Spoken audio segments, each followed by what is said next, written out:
नमस्कार दोस्तों, स्वागत है आपका एक बार फिर से मेरे चैनल सैनिक सुविधा पर। साथियों, आज की वीडियो में बात करूंगा central industrial security force CISF। इसमें दोस्तों बम्पर भर्ती निकल कर आ रही है, इसके बारे में। तो दोस्तों इसमें क्या है पूरी खबर अभी मैं बताऊंगा आपको। तो दोस्तों इसमें 1149 पदों पर और 10+2 जिसने किया है उन सभी के लिए भर्ती निकल कर आ रही है। और हमारे एक्स सर्विसमैन भाई इसमें अप्लाई कर सकते हैं और फ्रेशर भी सभी लोग इसमें अप्लाई कर सकते हैं। दोस्तों क्या है इसकी लास्ट डेट और कितनी फीस रहेगी, क्या है पूरा है, कब से कब तक इसको भर सकते हैं, पूरी जानकारी दूंगा। तो इसके लिए पहले मैं इसका आपको शॉर्ट नोटिफिकेशन दिखा देता हूँ और उसके बाद में आपको अच्छी तरह से पूरी जानकारी इसकी मैं आपको दूंगा। तो देखिए दोस्तों, सेंट्रल इंडस्ट्रियल सिक्योरिटी फोर्स यानी कि CISF, केंद्रीय औद्योगिक सुरक्षा बल, क्या शॉर्ट नोटिफिकेशन इसका देखिए। तो इसकी एप्लीकेशन जो शुरुआत है फार्म भरने की इसकी 29/1/2022 से शुरू है और लास्ट डेट जो इसकी रहेगी 4/3/2022 रहेगी। और पे एग्ज़ाम फीस जो लास्ट डेट इसकी रहेगी 4/3/2022 रहेगी। और एग्ज़ाम के बारे में इसमें अभी कुछ बताया नहीं गया है, एग्ज़ाम के बारे में बाद में बताया जाएगा। और एडमिट कार्ड के बारे में बाद में इसमें जानकारी दी जाएगी। एप्लीकेशन फ़ीस की बात करते हैं तो जर्नल और EWS और OBC की फीस में 100 रुपये रहेगी। और SC ST और एक्स सर्विसमैन की फीस में कोई फीस नहीं होगी, 0 रहेगी। और फीस जो दोस्तों आप क्रेडिट कार्ड, डेबिट कार्ड या नेट बैंकिंग के जरिए इसको आप अप्लाई दे सकते हो इस फीस को। और दोस्तों इसमें एज की बात करें तो कम से इसमें एज की जो गणना होगी ये 4/3/2022 से शुरू होगी। यानी कि आपकी एज को जो लगाया जाएगा, गणना जो करी जाएगी उसकी 4/3/2022 से करी जाएगी। और आपकी एज इसमें कम से कम 18 साल होनी चाहिए और अधिक से अधिक 23 साल होनी चाहिए। और एज बिटवीन यानी कि आज आपकी एज कितने के बीच से कितने के बीच होनी चाहिए, 5/3/2099 से लेकर आपकी एज 4/3/2000 के बीच होनी चाहिए। और आपका जो एज रिलैक्सेशन जो एक्स्ट्रा भी जो as per rule CISF constable का है 2022 रिक्रूटमेंट के रूल के हिसाब से आपको दिया जाएगा। कैटेगरी वाइज जो इसमें छूट दी जाती है वो आपको दी जाएगी। तो ये तो थी जानकारी इसकी शॉर्ट नोटिफिकेशन की। अब आइए मैं आपको बताता हूँ जो पूरा जानकारी स्टेट वाइज कितने पोस्ट हैं उनके बारे में। तो दोस्तों स्टेट वाइज कितनी कितनी वैकेंसी है अभी मैं इसके बारे में आपको बता देता हूँ। देखिए सबसे पहले अंडमान निकोबार की बात करते हैं।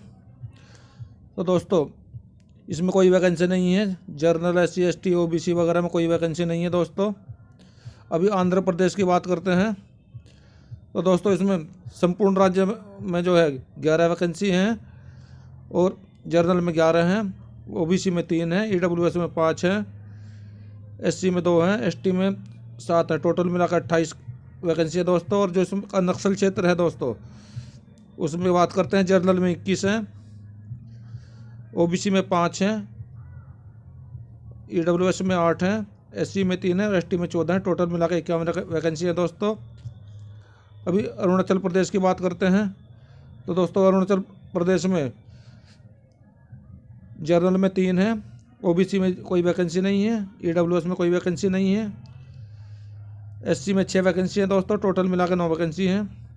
अभी आसाम में दोस्तों जर्नल में 45 वैकेंसी हैं, OBC में 11 हैं, EWS में 7 हैं, SC में 12 और ST में 28। टोटल मिलाकर 103 वैकेंसी हैं आसाम में दोस्तों। जर्नल में 45, EWS में 11, OBC में 11, EWS 7, SC 12, ST 28। टोटल मिलाकर 103। बिहार में दोस्तों तो संपूर्ण राज्य में दोस्तों जर्नल में 27 हैं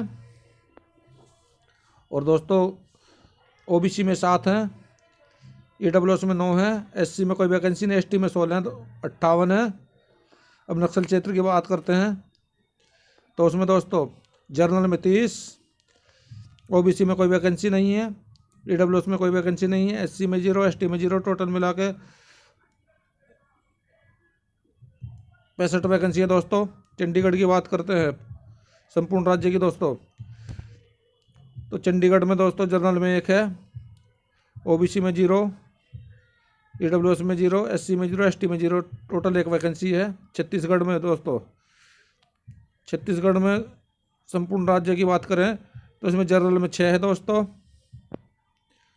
ओबीसी में 1 है, ईडब्ल्यूएस में 2 है, एससी में 1 4 हैं और एसटी में 1 है। दो टोटल 14 वैकेंसी हैं।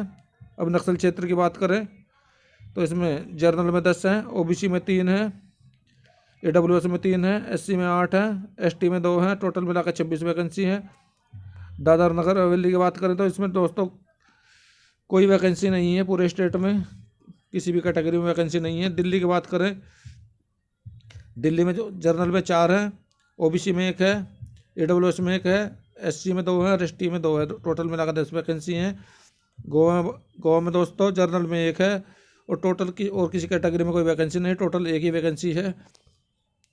गुजरात में दोस्तों जनरल में 14 हैं, ओबीसी में 4 हैं, ईडब्ल्यूएस में 2 है, एससी में 5 और एसटी में 9 है। टोटल मिला के 34 वैकेंसी हैं।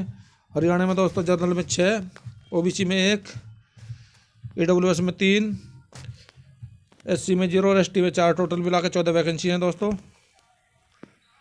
इसके बाद बात करते हैं हिमाचल प्रदेश की। तो जनरल में 2 है, ओबीसी में कोई नहीं है, ईडब्ल्यूएस में 1 है, एससी में कोई नहीं है, एसटी में 1 है। टोटल मिला के 4 वैकेंसी है। जम्मू एंड कश्मीर में जनरल में 18, ओबीसी में 4 और ईडब्ल्यूएस में 3, एससी में 5 और एसटी में 11। टोटल मिला के 41। झारखंड की बात करें, संपूर्ण राज्य में जनरल में 7, ओबीसी में 2, ईडब्ल्यूएस में 2, एससी में 5 और एसटी में 2। टोटल मिलाकर 18 वैकेंसी।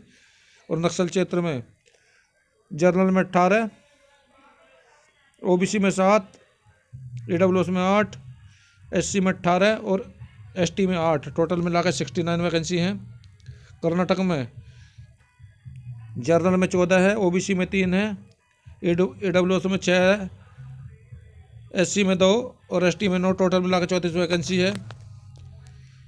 केरल की बात करते हैं संपूर्ण राज्य में तो दोस्तों जनरल में 10, ओबीसी में 3, ईडब्ल्यूएस में 2, एससी में कोई वैकेंसी नहीं, एसटी में 5। टोटल मिलाकर 21 वैकेंसी है। नक्सल क्षेत्र की बात करें इसके तो इसमें ओबीसी में 11, जनरल में 11 दोस्तों, ओबीसी में 2, एससी में ईडब्ल्यूएस में 2, एससी में कोई वैकेंसी नहीं, एसटी में 6 वैकेंसी। टोटल मिलाकर 21 वैकेंसी है।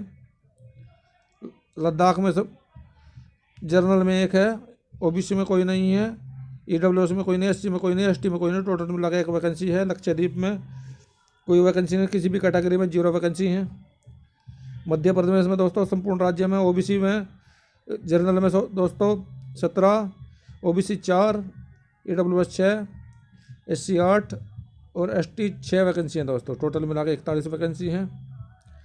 और इसके नक्सल क्षेत्र की बात करते हैं मध्य प्रदेश के तो इसमें जनरल में 4 हैं, ओबीसी में 1 है, ईडब्ल्यूएस में 1 है, एससी में 2 है, एसटी में 1। टोटल मिलाकर 9 वैकेंसी हैं। महाराष्ट्र में दोस्तों संपूर्ण राज्य में 28 + 3 31 वैकेंसी हैं जनरल में। और दोस्तों 7 वैकेंसी हैं ओबीसी में, 7 वैकेंसी ईडब्ल्यूएस में, 6 वैकेंसी एससी में और 19 वैकेंसी एसटी में। टोटल मिला के 70 वैकेंसी हैं। मणिपुर में दोस्तों जनरल में 4 हैं, ओबीसी में 1 है, ईडब्ल्यूएस में 0 है, एससी में 5 है, एसटी में 1 है। टोटल मिला 11 वैकेंसी। मेघालय में जनरल में 4, ओबीसी में 1, ईडब्ल्यूएस में 0, एससी में 6, एसटी में 0। टोटल मिलाकर 13 वैकेंसी। मिजोरम में जनरल में 2 हैं, ओबीसी में 1 है, ईडब्ल्यूएस में 0, एससी में 2, एसटी में 0। टोटल मिलाकर 5 है। नागालैंड में जनरल में 3, ओबीसी में 1, ईडब्ल्यूएस 0, एससी 3, एसटी 0। टोटल मिलाकर 7 हैं। उड़ीसा में बात करें संपूर्ण राज्य में दोस्तों की बात करें तो इसमें जनरल में 10 हैं,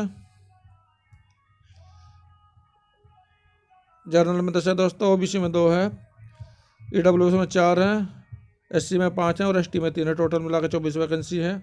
नक्सल क्षेत्र की बात करें तो इसमें जनरल में 14 है, ओबीसी में 3 है, ईडब्ल्यूएस में 5 है, एससी में 8 है, एससी में 4 है। टोटल मिलाकर 34 वैकेंसी हैं।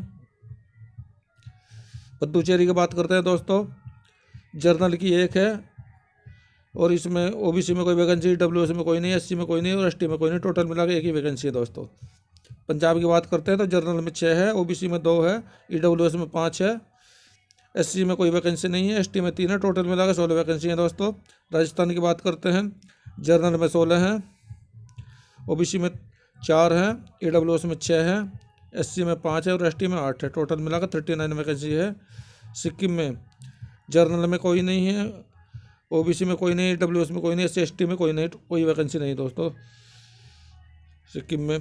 तमिलनाडु की बात करते हैं तो ओबीसी में 18 हैं, सॉरी जनरल में 18 हैं, ओबीसी में 4, ईडब्ल्यूएस में 8, एससी में कोई वैकेंसी, एसटी में 11। टोटल मिला के 41 वैकेंसी हैं। तेलंगाना की बात करते हैं, संपूर्ण राज्य में ओबीसी में 8, जनरल में 8, OBC 2, EWS 3, SC 2, ST 5। Total मिला के वैकेंसी। अगर तेलंगाना के नक्सल क्षेत्र की बात करते हैं तो जनरल की 4, ओबीसी की 1, ईडब्ल्यूएस की 1, एससी 1 और एसटी 3। टोटल मिलाकर 10 वैकेंसी हैं। त्रिपुरा की दोस्तों संपूर्ण राज्य की बात करते हैं तो इसमें जनरल में 5 हैं, ओबीसी में 1 है, ईडब्ल्यूएस में 3 है, एससी में 6 है, एसटी में कोई वैकेंसी नहीं। टोटल 15 वैकेंसी हैं। उत्तर प्रदेश में इसमें जनरल में 46 है दोस्तों, ओबीसी में 11 हैं, ईडब्ल्यूएस में 24 हैं और एससी में 1 वैकेंसी, एसटी में 30 वैकेंसी, 112 वैकेंसी हैं। उत्तराखंड में दोस्तों जनरल में 3 है, ओबीसी में 1 है, ईडब्ल्यूएस में 1 है, एससी में कोई वैकेंसी, एसटी में 1 है दोस्तों। टोटल मिलाकर 6 वैकेंसी हैं। पश्चिमी बंगाल संपूर्ण राज्य की बात करें तो इसमें जनरल में 21 है, ओबीसी में 5 है, ईडब्ल्यूएस में 12 है, एससी में 2 है, एसटी में 11 है। टोटल मिला के 51 है। नक्सल क्षेत्र की बात करें तो इसमें दोस्तों पश्चिम बंगाल में जनरल में 2, ओबीसी में कोई नहीं, ईडब्ल्यूएस में 1 है, एससी में कोई नहीं है, एसटी में कोई नहीं। टोटल मिलाकर 3 वैकेंसी हैं। तो कुल मिलाकर भी पूरे राज्यों की बात करें तो जनरल में 489 वैकेंसी हैं, ओबीसी में 113 हैं और दोस्तों बात करते हैं ईडब्ल्यूएस की 161 है, एससी की बात करते हैं 137 है, एसटी की बात करते हैं 249 है और कुल मिला के 1149 वैकेंसी है दोस्तों। तो दोस्तों ये तो थी वैकेंसी की बात।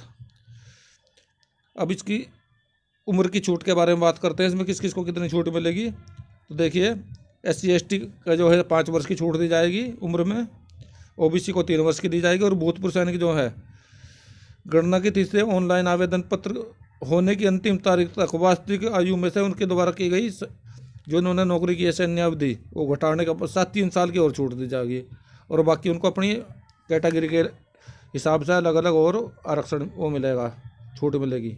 अगर कोई एससी का एक्स-सर्विसमैन है तो एससी के हिसाब से मिलेगा, एसटी का तो एसटी के हिसाब से उनको मिलेगा, ओबीसी का तो ओबीसी के हिसाब से उनको उम्र में छूट दी जाएगी और ये 3 साल और प्लस उन्होंने जो नौकरी की है वो सभी मिलेगा।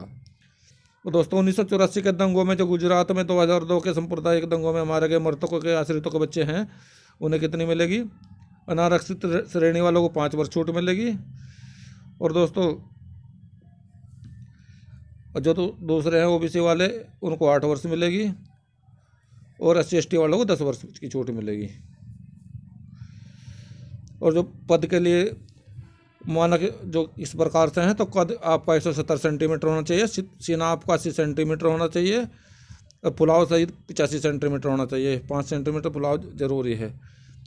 और दोस्तों जैसे गढ़वाल, कुमाऊं, हिमाचल प्रदेश, गोरखा, डोगरा, मराठा, सिक्किम, लद्दाख, जम्मू कश्मीर घाटी, पूर्वोत्तर राज्यों में संबंध रखने वाले जो भी लोग हैं यानी कि पहाड़ी क्षेत्रों के जो भी लोग हैं उनकी हाइट 165 सेंटीमीटर होनी चाहिए और 78 से 83 सेंटीमीटर इनका सीना होना चाहिए, यानी कि वैसे 78 होना चाहिए, फुलाव से 83 सेंटीमीटर होना चाहिए।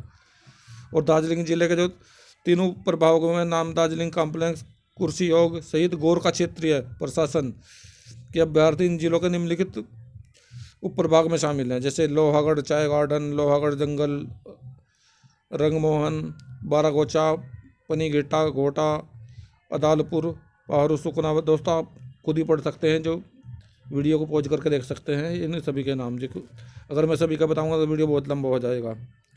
और मिजो और नागासेर ट्राइबल जो आदिवासी हैं अभ्यर्थी हैं उन्हें 162.5 सेंटीमीटर उनकी होनी चाहिए हाइट और उनकी छाती 77 से 82 सेंटीमीटर होनी चाहिए, 5 सेंटीमीटर पुलाव करने के बाद में। तो दोस्तों ये तो थी मेरे द्वारा दी गई जानकारी। दोस्तों आपको ये जानकारी कैसी लगी आप बताएं मुझे इसके बारे में और मेरे वीडियो को लाइक करें, सब्सक्राइब करें, अपने दोस्तों में शेयर करें ताकि आने वाले वीडियो का फ़ायदा सभी दोस्त उठा सके। और इस पूरी जानकारी का लिंक मैं आपको डिस्क्रिप्शन में दे दूँगा, आप वहाँ से पूरी जानकारी ले सकते हैं। वीडियो देखने के लिए धन्यवाद दोस्तों, थैंक यू।